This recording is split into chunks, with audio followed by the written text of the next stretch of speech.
Retorne me abrigo em Buda, retorne me abrigo no Dharma, retorne me abrigo na Sangha. Oi pessoal, meu nome é Daiko, eu sou monge zen budista do budismo japonês. Eu faço parte da tradição Soto, que é uma escola baseada em Zazen, meditação. Za quer dizer sentar e Zen é um estado profundo de meditação, de concentração, um estado de unificação da consciência, é a prática essencial, básica do Zen budismo. E eu vou estar ensinando vocês aqui todos os dias um pouquinho, uma introdução, um tira-gosto a essa postura da meditação, que é a base do budismo, que é através da qual a gente vai conhecer a nossa mente, vai estudar a nossa consciência e eventualmente vai começar a perceber coisas mais profundas e sutis de nós mesmos e da vida. E isso pode ser uma transformação incrível, muito profunda na nossa maneira de pensar, de agir, de se portar e de interagir com a vida. Bom, hoje eu vou falar com vocês sobre os diferentes estágios da prática espiritual. Sabe que o desenvolvimento humano é como o desabrochar de uma flor. Tem várias etapas, tem várias fases. A flor primeiro é semente, depois tem o caule, as folhas, depois um botão que vai se abrindo no seu tempo natural. E assim é com a nossa mente, com a nossa iluminação, com o nosso desenvolvimento, nossa evolução espiritual individual. É como o processo de uma flor. Não dá para forçar, não dá para chegar na flor e falar, eu quero que abra rápido, eu vou lá. Eu vou estragar a flor. Então é uma coisa que tem que acontecer naturalmente, mas se não for regado, estimulado, não vai se manifestar. Então essa é a primeira coisa para que essa iluminação, para que esse despertar, esse insight aconteça, é isso. Se não tiver uma prática, se não tiver uma procura, não tem um encontro, não tem manifestação. Embora essa natureza sagrada esteja aí o tempo inteiro, dentro de mim, fora de mim, em tudo que existe, se eu não tiver uma prática que facilite, que eu perceba isso, não vai cair do céu. Então esse é um estímulo que a gente faz para as pessoas. Procure, questione, vá atrás de você mesmo. Conheça-se em profundidade, porque dentro de nós há uma casa do tesouro, prestes, pronta a ser descoberta. É nosso direito e dever de nascença. Bom, quando as pessoas ainda não despertaram, ainda não entraram para esse meio de vida desperto, ainda não acordaram para o que estão fazendo aqui, não sabem qual que é a verdade da vida, não sabem como que funciona a mente, não sabem do que se trata a existência, o que é vida, a morte, a gente fala que elas estão no pré-caminho, quer dizer, estão antes do caminho. E quando a gente está no pré-caminho, nós dizemos estamos iludidos, deludidas pelo eu. Nós temos uma fantasia muito grande na nossa mente chamada eu. E nós dizemos no budismo que a pessoa que não está desperta está iludida, deludida pelos 6 sentidos. Nossa, o que quer dizer isso?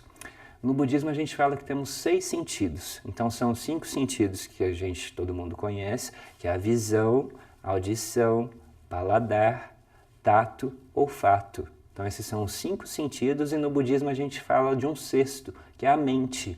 A mente é o quê? São os processos racionais, os pensamentos e também os sentimentos emocionais.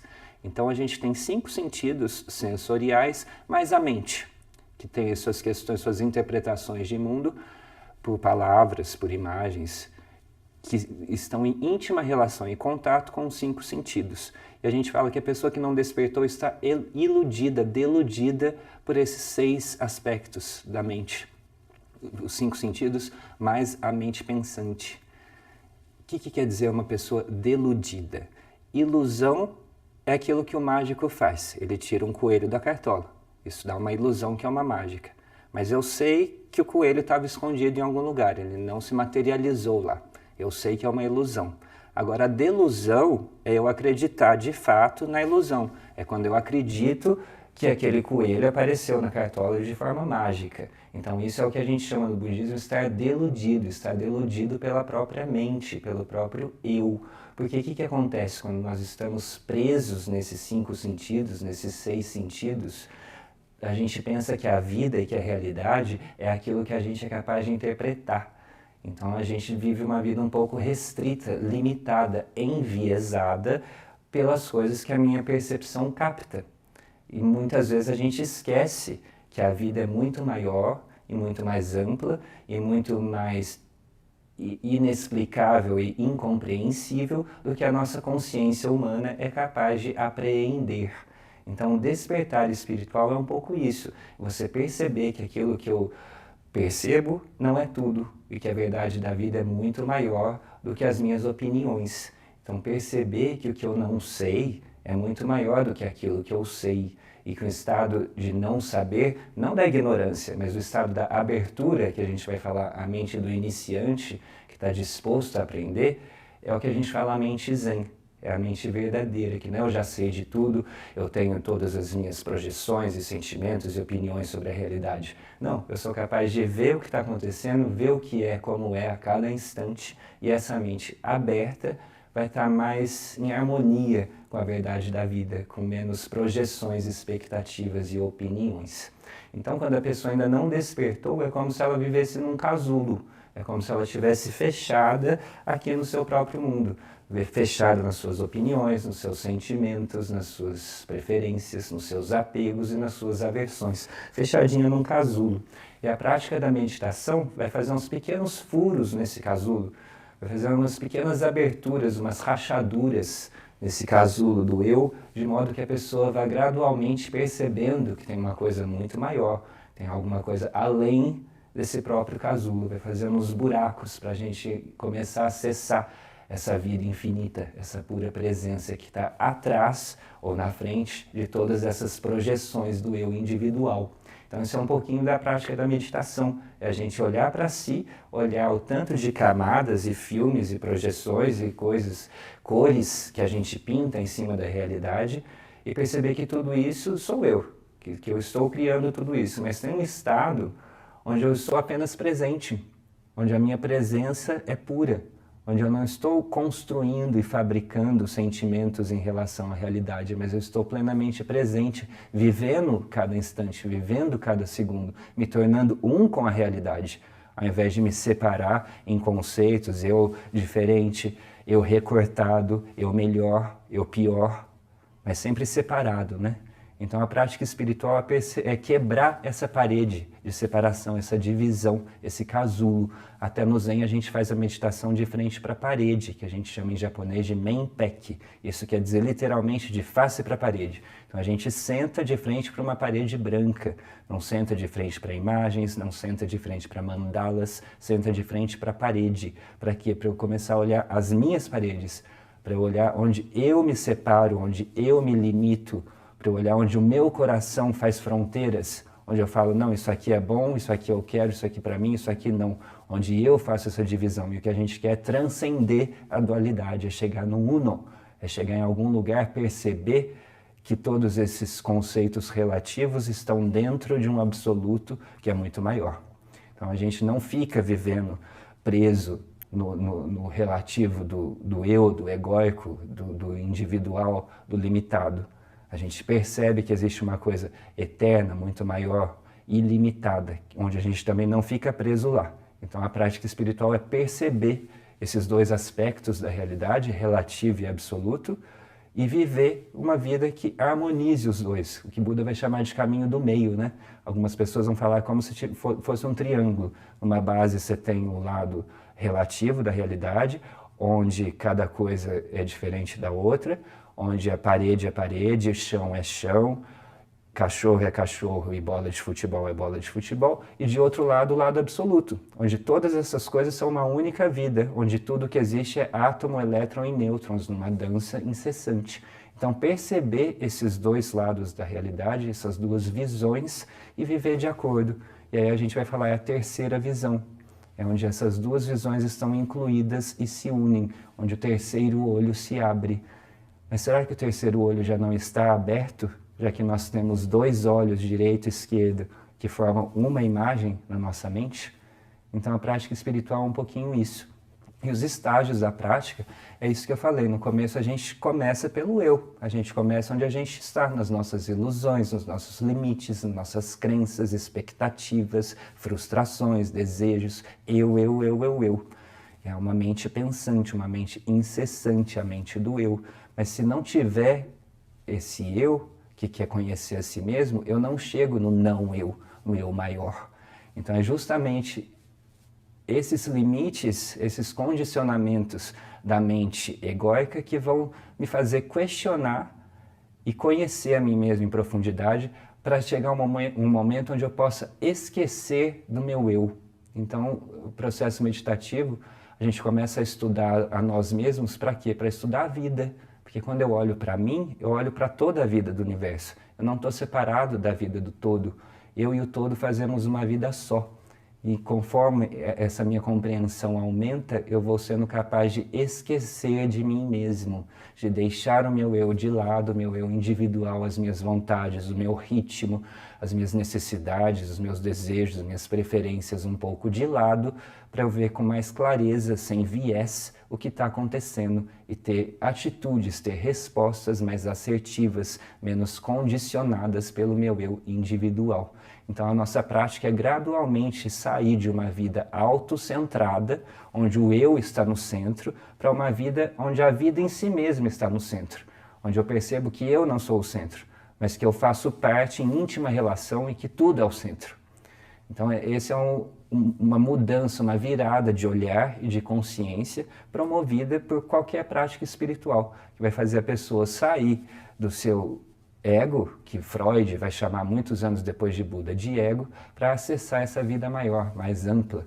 E acessando essa vida maior, onde todos estão incluídos, a gente começa o quê? A cuidar com sabedoria, respeito, compaixão e dignidade, pois a gente sabe que todos os outros estão compartilhando comigo a mesma vida, e que nossos processos mentais e emocionais são muito semelhantes.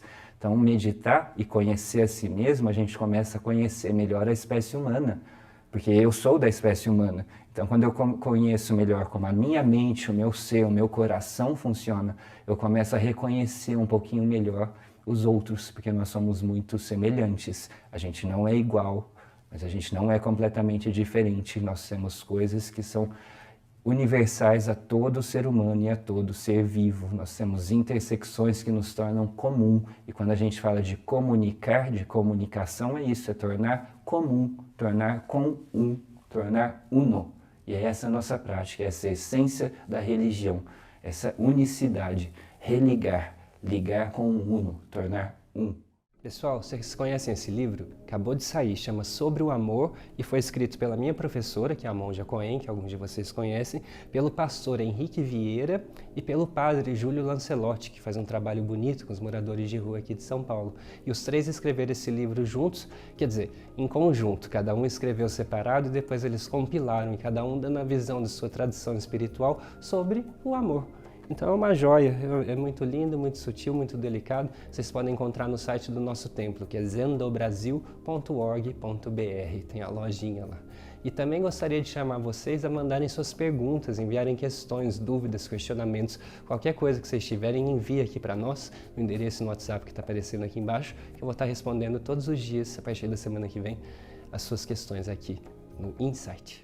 Pessoal, convido vocês a mandarem suas perguntas, dúvidas, sugestões. Eu vou estar lendo e respondendo aqui a cada programa. Vocês podem mandar no meu Instagram, que é Monge Daico, Monge com G, Monge Daico tudo junto, ou no Instagram da TV Astral, que é Astral TV Oficial. Então vocês enviam lá suas questões e eu vou estar lendo e respondendo aqui. Hoje eu tenho a pergunta da Olga de Olambra. A Olga está perguntando o que é esse aventalzinho que a gente usa. Esse aventalzinho parece um avental, parece um babador, né? Mas na verdade é o manto de Buda. Esse é o manto que Buda usava originalmente, cobria o corpo inteiro. Nos templos zen budistas, que é a tradição que eu pertenço, a gente também tem um manto grande de 7 tiras que cobre o manto inteiro. E aí tem esse menorzinho, que chama Rakusu, que seria uma miniatura do manto de Buda. Então é como se fosse o grande, mas que é usado mais para templos, em cerimônias e liturgias muito formais. Tem uma manga muito longa, é difícil de sair na rua com ele. Então quando a gente tem atividades que não são dentro dos mosteiros, a gente usa esse aqui, que é uma versão miniatura, uma versão portátil do manto de Buda. E ele tem um formato, um desenho de uma plantação de arroz. Porque dizem que na época de Buda, teve um rei, um príncipe, que uma vez viu um homem andando na estrada e o homem era careca. E ele achou que era um monge. E o rei, o nobre, se jogou ao chão, foi fazer uma reverência, se curvou no chão para essa pessoa, achando que era um discípulo de Buda. E não era. Então criou-se um constrangimento e Buda disse, não, nós precisamos de algum tipo de uniforme, de vestimenta que nos identifique, para que as pessoas nos vejam e saibam que nós somos discípulos de Buda, que nós formamos a Sangha, a comunidade budista. E nesse momento ele estava com seu atendente, com seu primo, que chamava Ananda, e eles estavam na frente de uma plantação de arroz. E Buda olhou e falou, veja o formato dessa plantação de arroz, como é harmonioso, como é bonito. Então a gente vai fazer um manto que lembre que nos dê essa sensação de ordem, de harmonia e de cultivo.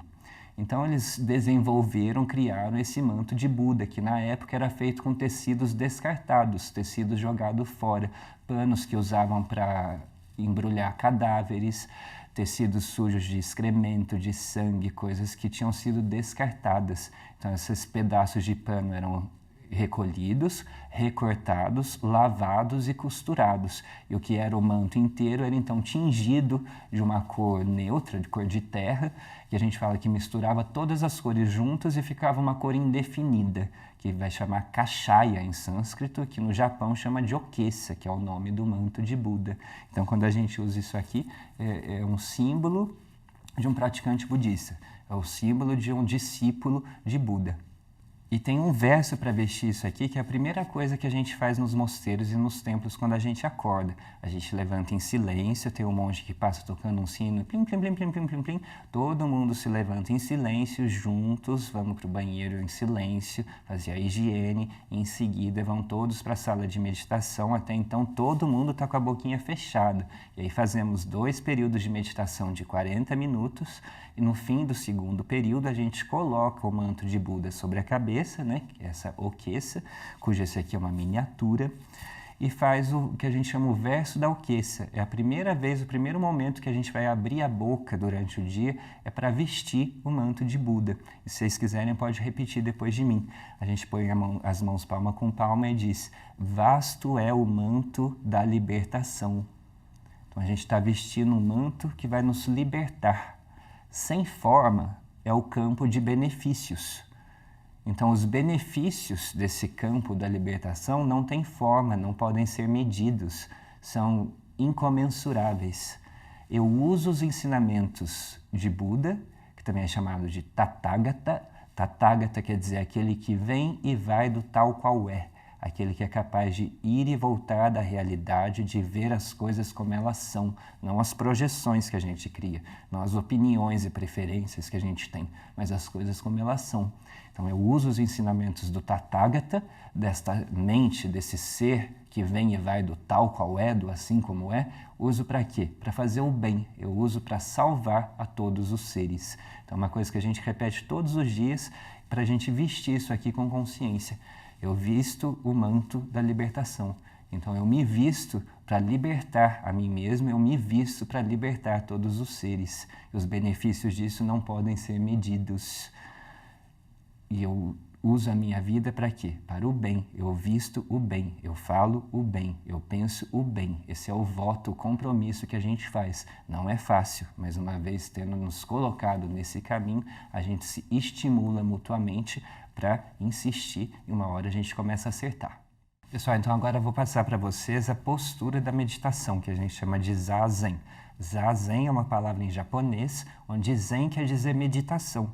Meditação é um estado de concentração profunda, de samadhi, de nós mesmos conosco mesmos. É um encontro da mente com a própria mente. É quando a mente para de pular para lá e para cá e se funde com o momento presente. Então, é uma capacidade que é treinada, que é desenvolvida, que a gente chama de meditar.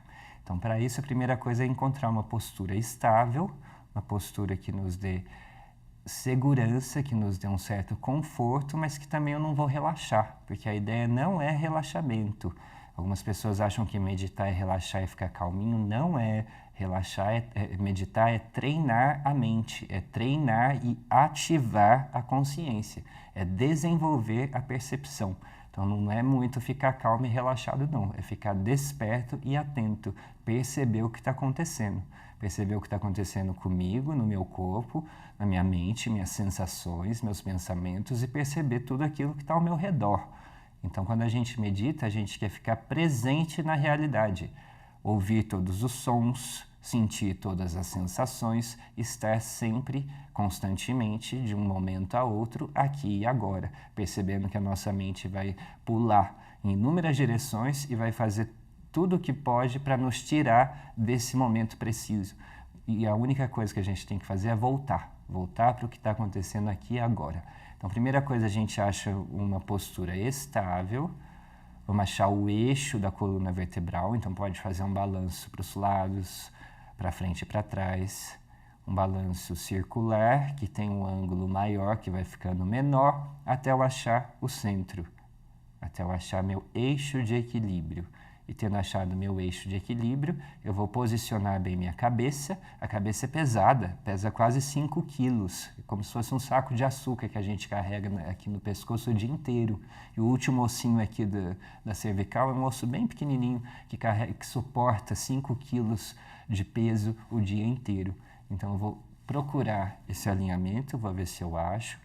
A gente diz para tentar centralizar as orelhas com os ombros e o nariz com o umbigo e posicionar as mãos no mudra cósmico. A direita vai embaixo e a esquerda vai em cima e os polegares se tocam levemente. E aqui vai ser um termômetro de ajuste para minha mente. Eu quero achar um estado mental como a corda de um violão, que não é nem muito rígida, senão essa corda estoura, mas também não é muito frouxa, senão o violão não faz som. Então existe um caminho médio, existe um ponto de tensão médio, equilibrado, harmonizado com essa situação, com o meu corpo. E é isso que a gente vai treinar e perceber. E depois disso, tendo encontrado uma postura adequada, eu vou perceber tudo o que está acontecendo, eu vou entrar em contato. E para isso a melhor coisa é entrar em contato com a minha respiração, porque a respiração está sempre acontecendo aqui e agora. E a respiração, ela está aí, mesmo que a gente não controle, ela continua, mas você pode controlar. Então, diferente dos batimentos cardíacos, que a gente não pode interferir sobre eles, a respiração a gente pode. Então, a gente vai usar a respiração para se manter presente no momento presente. Pode até fazer uma inspiração mais forte, onde a gente vai soltar o ar com mais força. Então, vai ser assim.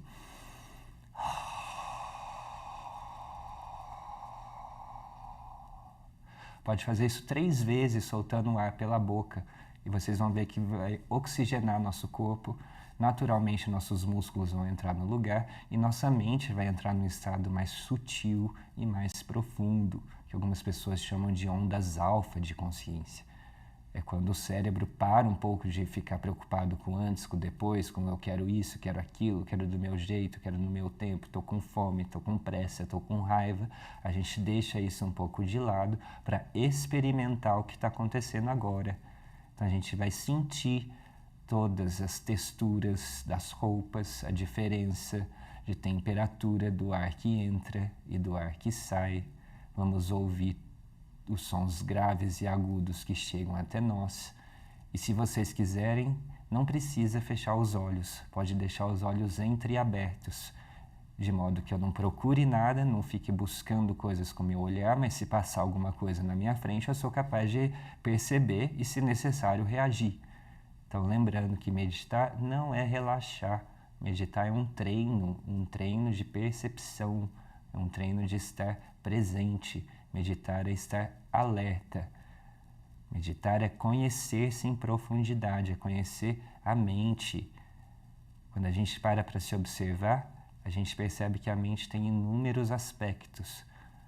É como um céu cheio de nuvens passando para lá e para cá. Tem nuvem branca, tem nuvem carregada, às vezes fica tudo coberto, mas atrás de todas essas nuvens tem alguma coisa que é pura luz, que é pura presença, que é como o sol por trás das nuvens. Mesmo que a gente não o veja, ele está lá. Então é como se os nossos estados mentais, nossos pensamentos nos arrastassem, nos cobrissem como essas nuvens. Mas se a gente tem paciência e persistência de ficar paradinho, essas nuvens naturalmente começam a se dispersar e a luz da nossa presença, a luz infinita da nossa consciência, a luz do sol da nossa essência, está lá sempre brilhando. Então esse é um pouco da nossa proposta para vocês, que vocês possam ter esse insight, que é o nome do nosso programa. Sight em inglês quer dizer visão e in para dentro. Então, que vocês possam ter essa visão para dentro. E como dizia aquele psicanalista, o Carl Gustav Jung, quem olha para fora sonha e quem olha para dentro desperta.